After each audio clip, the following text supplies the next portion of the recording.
mempersembahkan renungan Santapan Rohani, terjemahan dari renungan Our Daily Bread.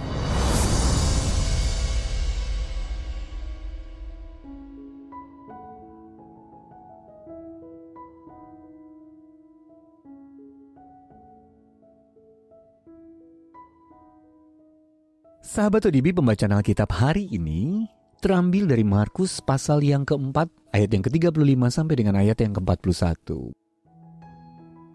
Markus pasal yang keempat, ayat yang ke-35 sampai dengan ayat yang ke-41.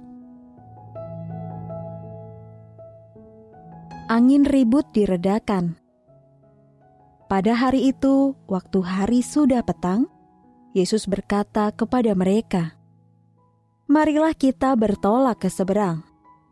Mereka meninggalkan orang banyak itu, lalu bertolak dan membawa Yesus beserta dengan mereka dalam perahu di mana Yesus telah duduk, dan perahu-perahu lain juga menyertai Dia. Lalu mengamuklah taufan yang sangat dahsyat, dan ombak menyembur masuk ke dalam perahu, sehingga perahu itu mulai penuh dengan air.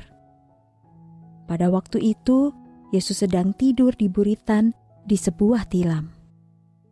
Maka murid-muridnya membangunkan Dia dan berkata kepadanya, "Guru, Engkau tidak peduli kalau kita binasa?"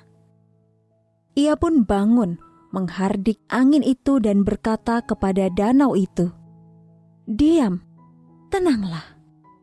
Lalu angin itu reda dan danau itu menjadi teduh sekali.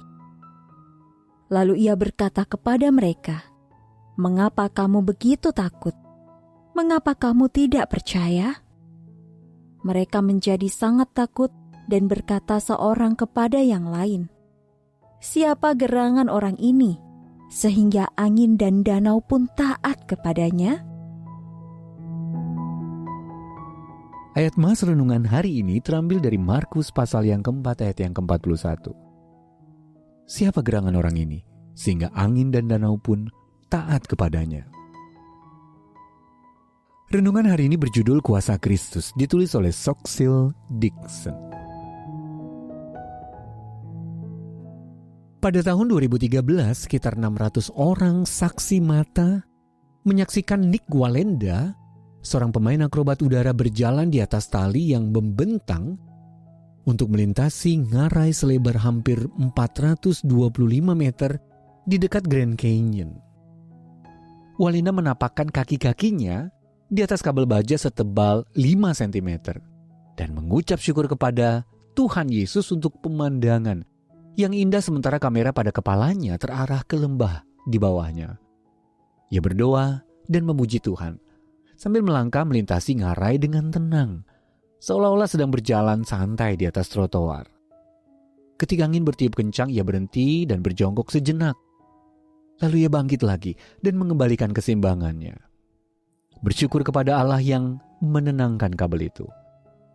Dalam setiap langkah di atas rentangan kabel itu, ia menunjukkan ketergantungannya kepada kuasa Kristus di hadapan semua orang yang mendengarkannya saat itu.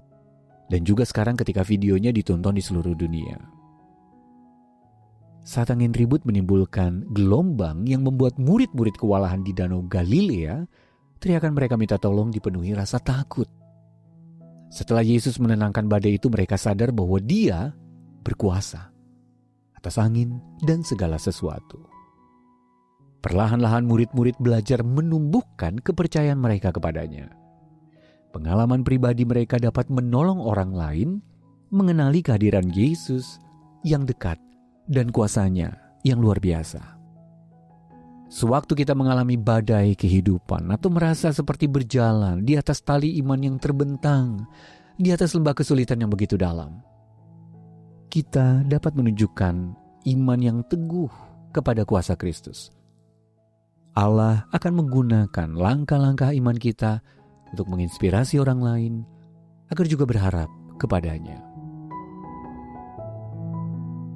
Sahabat ODB, bagaimana iman Anda dikuatkan saat menyaksikan kuasa Kristus dalam kehidupan orang lain?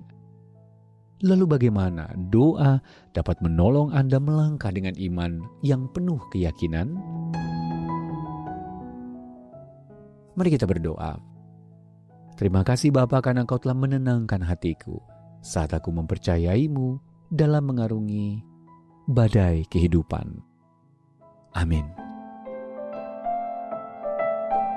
Jika Anda ingin mendapatkan buku renungan ini dalam bahasa Indonesia, Inggris, atau Mandarin, WhatsApp kami di 0878 7878 9978 atau email indonesia@odb.org.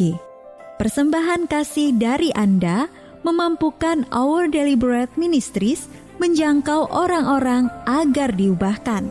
Tuhan memberkati.